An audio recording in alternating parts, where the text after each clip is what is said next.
yang tanah dan berbatu, maka kira-kira 50-60 meter dari ujung jalan itu kita akan masuk ke dalam circle dari jalan yang menggunakan pagar besi ini. Yang sebelah kanan itu adalah untuk pengunjung yang akan pulang, dan yang sebelah kiri ini adalah jalan untuk pengunjung yang baru datang. Melihat tangga, jumlah tangga, dan juga tingkat kemiringannya memerlukan energi yang cukup besar juga. Ini ada pengunjung yang mungkin sedang kelelahan. Punten dari Candak ke Bandung.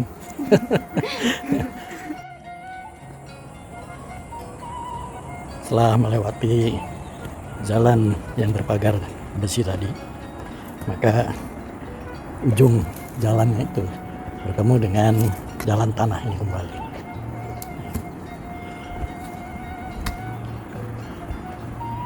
Dan jalan turun semacam ini atau nanti kembalinya kita menanjak ini sangat tergantung kepada hujan. Ya, mudah-mudahan tidak ada hujan sehingga jalanan tidak menjadi licin dan sukar untuk dilewati. Itu kesulitan yang akan ada seandainya hujan turun. Nah, kalau kita lihat ini, jalan ini terus menurun dengan sudut kemiringan kira-kira 30 derajat.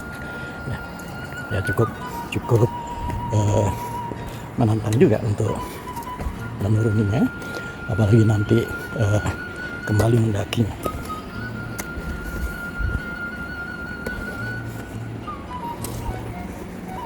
Di beberapa tempat ada gazebo untuk peristirahatan.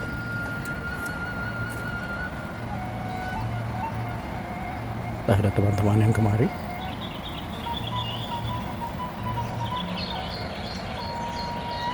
Atau melanjutkan ke arah sini. Cek dulu.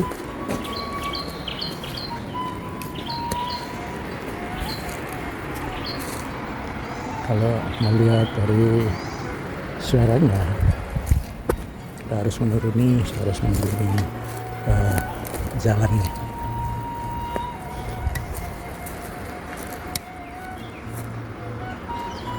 Mudah-mudahan teman-teman juga mengambil jalan yang sama. Ya,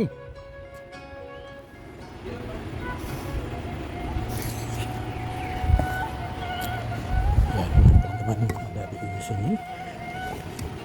Ya, memang kalau melihat posisi dari air terjunnya mengarah ke arah turunan ini. Ini wilayah terminal untuk swafoto sini dengan latar belakang dari Curug Malela itu sendiri. Dan kalau kita lihat posisinya ini dari hutan entah berapa ratus meter di bawah, tetapi ketinggian dari air terjun ini mungkin sekitar 60-70 meter.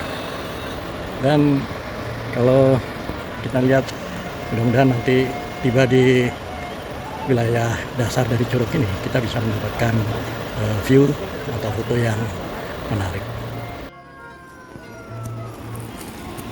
Jalanan juga melintasi pemandangan-pemandangan semacam persawahan, dan seperti dijumpai di mana-mana di wilayah curug untuk wisata itu, bangunan-bangunan awal yang mungkin dibangun dengan tujuan yang tertentu dan sebetulnya menarik, tetapi kemudian tidak banyak dirawat dengan baik.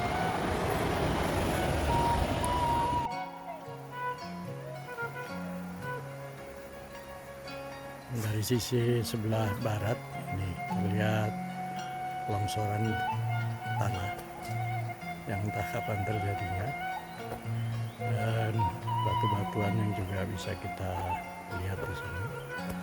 Kemudian juga salah satu dari gazebo atau tempat-tempat istirahat yang sudah dijaga juga oleh para penjajah makanan. Masih dalam perjalanan ini, lihat air terjun dari balik pohon-pohon pinus ini.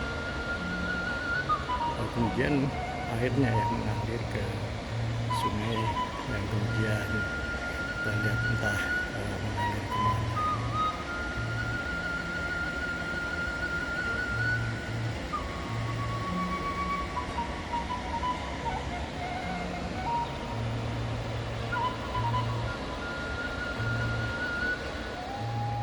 Jalanan kami sudah semakin lebih dekat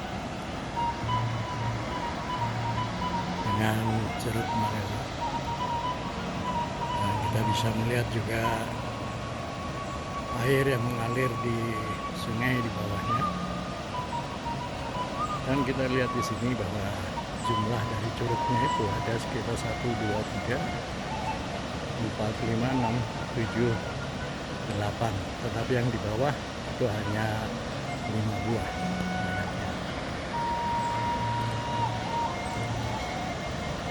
Airnya alhamdulillah walaupun volumenya kecil, tetapi jauh lebih jernih jika dibandingkan pada saat musim.